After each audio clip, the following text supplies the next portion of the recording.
Sir, Bahraich में जो encounter हुआ उस पर आपने सवाल भी उठाया है ट्वीट करके। क्या है बहराइच का इनकाउंटर? हालांकि यूपी पुलिस। देखिए, ये उत्तर प्रदेश के मुख्यमंत्री की जो ठोक दो की पॉलिसी चल रही है पिछले कई सालों से, वो उसी का एक एग्जाम्पल है।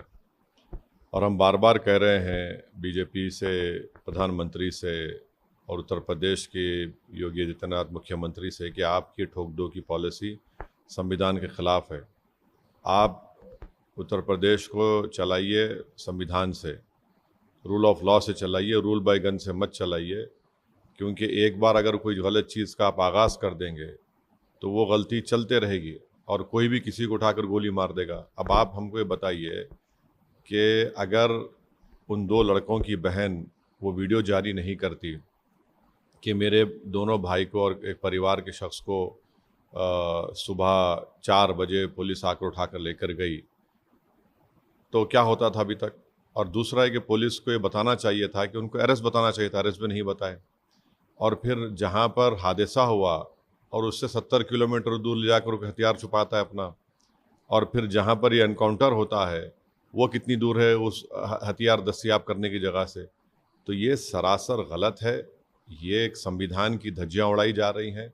और आज तक क्या किसी ने देखा ऐसा वीडियो कि आप जिस पर गोलियां चला रहे हैं उनसे सवाल किया जा रहा है कि तुमने ऐसा क्यों किया? और वो जिसके पैर में गोली लगी वो कह रहा है कि हाँ सर, हमसे गलती हो गई, हम दोबारा नहीं करेंगे।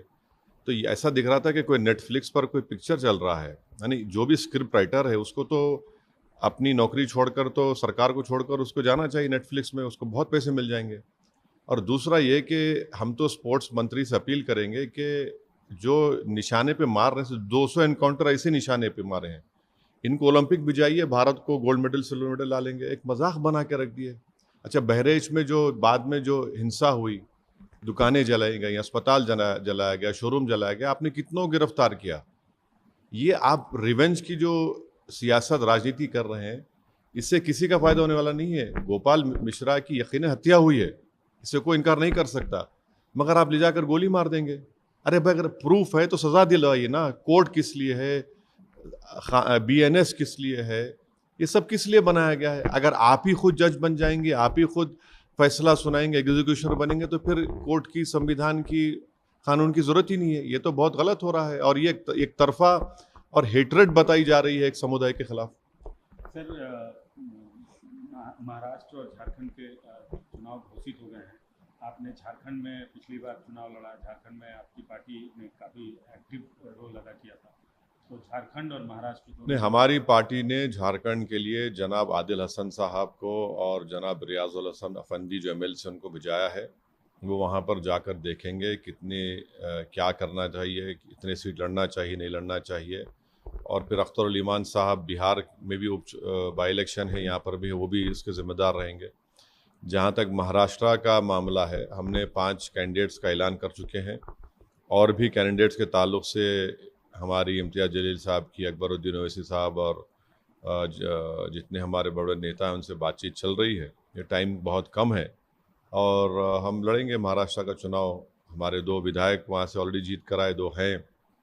हमारी कोशिश होगी कि हम और हमारे विधायक की संख्या को बढ़ाएं।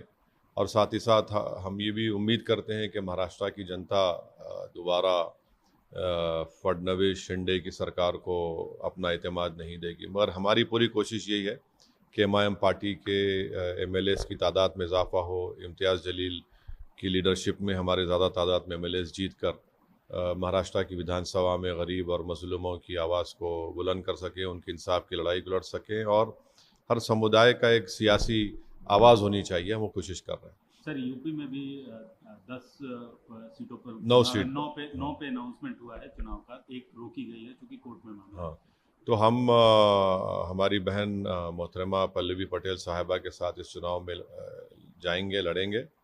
और जहाँ तक मुझे हमारे उत्तर प्रदेश के अध्यक्ष ने बताया है कि 2 सीट पर हम लड़ेंगे और बाकी सीट पर जो हमारी बहन पल्लवी पटेल तय करेगी वो लड़ेंगे। पर हम लोग साथ मिल के लड़ेंगे ये बाई इलेक्शन। सर, लेकिन जो पिछले हरियाणा और जम्मू कश्मीर का चुनाव को देखें तो आप क्या जो रिजल्ट आए उसमें कहीं ना कहीं इंडिया अलायंस की यूनिटी नहीं दिख रही है, जो कमोवेश आप भी विरोध करते रहे हैं, एनडीए के विरोध करते रहे, वो लोग भी एनडीए के विरोध में हैं, लेकिन जो एनडीए के विरोध का एक बहुत बड़ा धड़ा है इंडिया अलायंस, उनकी यूनिटी को आप कैसे देखते हैं बात और राजनीति की? देखिए, महाराष्ट्र में हमारे अध्यक्ष एक्स एमपी और मोहतरम इम्तियाज जलील साहब ने कांग्रेस के नाना पटोले साहब को और शरद पवार साहब के एनसीपी के नेता को लेटर लिखा। लेटर लिखकर भी 1 महीने के ऊपर हो गया कि आइए बात करिए हमसे, हम भी नहीं चाहते कि महाराष्ट्र में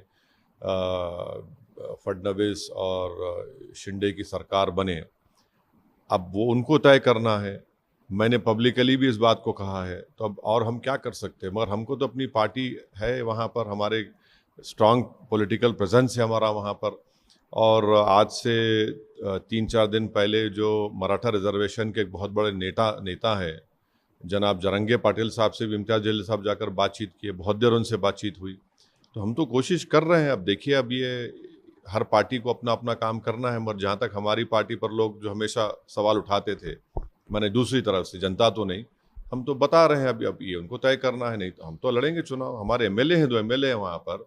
बैकुल्ला में हमारा एक एक्स एमएलए था, हम और कई ऐसी विधानसभाएं जहाँ पर हम लोग दूसरे पोजीशन पर आए थे पिछले विधानसभा के चुनाव में, तो हमको तो अपनी पार्टी के लिए तो लड़ना पड़ेगा। सर, लेकिन अभी भी आपने सवाल का जवाब नहीं दिया, इंडिया अलायंस की यूनिटी को आप कैसे देखते हैं? देखिए, मैं जिस चीज़ का हिस्सा नहीं हूँ, मैं कैसे उस पर बोल सकूँगा? एक बात और, पॉलिटिशियन आप नहीं, अब मेरा मानना ये है कि हरियाणा का इलेक्शन कांग्रेस पार्टी को जीतना चाहिए था बड़े आराम से, वो नहीं जीत पाए। तो उसके क्या कारण है, उसके क्या रीजंस है, वो उनको तय करना है। मगर मुझे तो ये समझ में आ रहा था कि उनको जीतना चाहिए था, मगर वो नहीं जीत पाए, तो जाहिर है ये तो उनको इंट्रोस्पेक्ट करना पड़ेगा।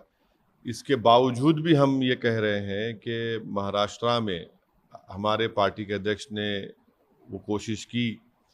अब बॉल बोलते हैं ना अंग्रेजी में, the ball is in their court. हम तो अपना चुनाव तो लड़ेंगे, अब उनको डिसाइड करना है, उनको फैसला करना है। जैसा उनको अपनी पार्टी का फैसला करना है, वैसा हमको हमारी पार्टी का फैसला करना है। सर, बिहार में आज एक बड़ी घटना सामने आ रही है।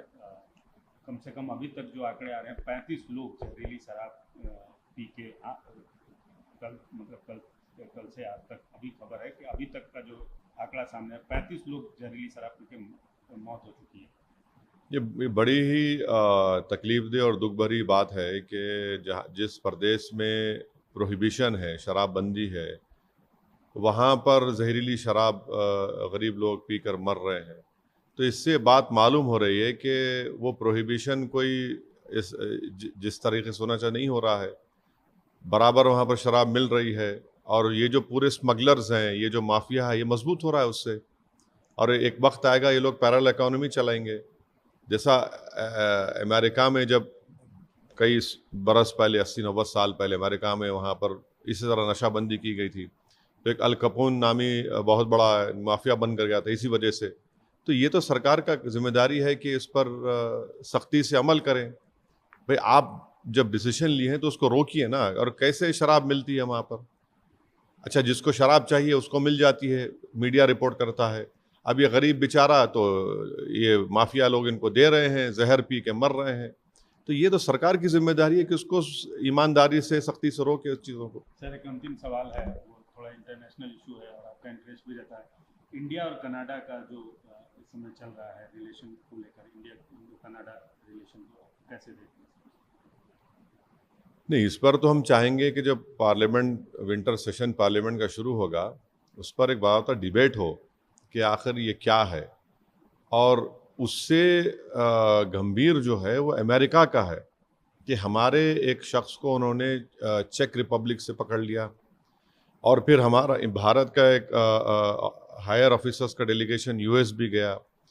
तो ये बड़ा ख़तरनाक है कि जो भारत का एक नागरिक है, अगर वो बेकसूर है, तो नरेंद्र मोदी और सरकार को बोलना चाहिए कि जो चेक में पकड़ा गया उसको फ़ौरन अमेरिका से हम डिमांड करेंगे, छोड़े उसको। आखिर ये क्या हो रहा है, कैसे हो रहा है कि हमारा एक अमेरिका ब्लेम करता है कि किसी ने वहाँ पर असैसिनेशन के लिए $15,000 दिए, और जिसको दिए वो FBI का एजेंट था। तो ये बड़ा ही ठीक ठीक बात नहीं है जब हम अमेरिका को अपना स्ट्रेटेजिक रिलेशनशिप हमारी उनसे है और उन्हीं की सरजमीन पर इस तरह का वो कह रहे हैं और फिर हमारा एक भारत का नागरिक पकड़ा जाता है और फिर वो किसी का एक नाम भी देते हैं उनके उस डॉक्यूमेंट्स में। तो मैं तो ये चाहूँगा कि पार्लियामेंट में इसके ऊपर जब विंटर सेशन होगा उस पर एक बाकायदा एक बहस हो, सरकार उस पर राज़ी हो और बताए देश को कि भाई क्या है, अगर वो चेक में जो पकड़ा गया वो बेकसूर है तो हम डिमांड क्यों नहीं कर रहे उसको छोड़ने के लिए, जैसा हमने कुलभूषण के लिए पूछा था पाकिस्तान के लिए। अब जयशंकर साहब गए, मैं तो उम्मीद कर रहा था कि जयशंकर साहब कुलभूषण की बात करेंगे। कुलभूषण के परिवार के लोग बड़ी उम्मीद से देख रहे थे जयशंकर साहब को कि जब वो शंघाई कोऑपरेशन काउंसिल में गए हैं तो कम से कम पाकिस्तान की सरकार को बोल देते कि आप हमको कुलभूषण हमको हवाले करिए, तो वो भी नहीं बोला जा रहा है। चेक रिपब्लिक में एक भारत का नागरिक पकड़ा गया, उसको अमेरिका भिजा दिया गया और कुलभूषण अभी पाकिस्तान में फंसा हुआ है।